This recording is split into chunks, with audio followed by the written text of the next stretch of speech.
শুধু কেঁদেছিল সিজদায় সেদিন ঝুঁকলো না আল্লাহ ছাড়া ঝুঁকে গেল সারা জামানা আল্লাহ ছাড়া ঝুঁকে গেল সারা জামানা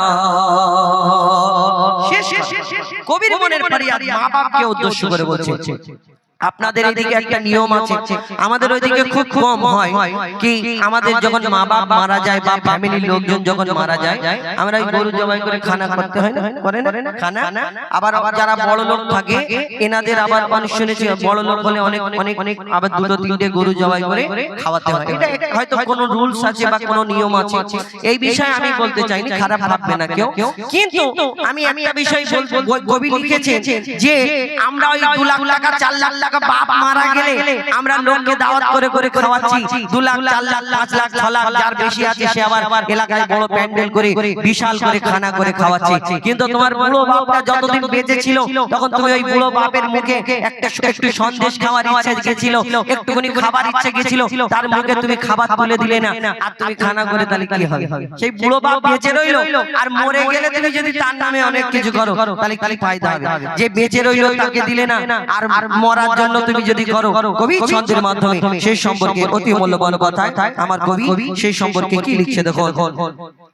মাতা পিতার কত কথা লিখে গেছে কত জন মাতা পিতার কত কথা লিখে গেছে কত জন আমায় তোমায় কেমন করে মা বাপ করেছে পালন আমায় তোমায় কেমন করে মা বাপ করেছে পালন শিশু যখন খায় না কিছু মা বাপ থাকে পেরেশান শিশু যখন খায় না কিছু মা বাপ থাকে পেরেশান মা বাপকে চোখ দেখায় সেই ছেলে যখন হয় জওয়ান মা বাপকে চোখ দেখায় সেই ছেলে যখন হয় জওয়ান বেঁচে থাকতে মা বাপের মুখে বেঁচে থাকতে মা বাপের মুখে যারা তুলে দিত না ভাত বেঁচে থাকতে মা বাপের মুখে যারা তুলে দিত না ভাত বাপ মা মারা গেলে সেই ছেলে পাড়ার লোককে খাওয়ায় দাওয়াত বাপ মা মারা গেলে সেই ছেলে পাড়ার লোককে খাওয়ায় দাওয়াত অসুখ হলে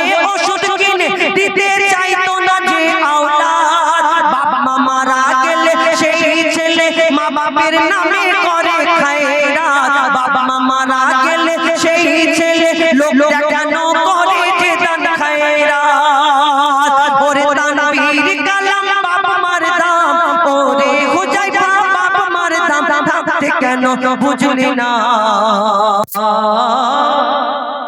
তোমার ধন দৌলত আসবে যাবে মা বাপ গেলে আসবে না ধন দৌলত আসবে যাবে মা বাপ গেলে আসবে না আমার নবীর আবির্ভাবে ঝুঁকে গেল ত্রিভুবন তার গুণগানে আল্লাহ মাবুদ দরুদ পড়ে সর্বক্ষণ ইবলিস শুধু কেঁদেছিল ইবলিস শুধু কেঁদেছিল সিজদায় সেদিন ঝুঁকলো না আল্লাহ ছাড়া ঝুঁকে গেল সারা জামানা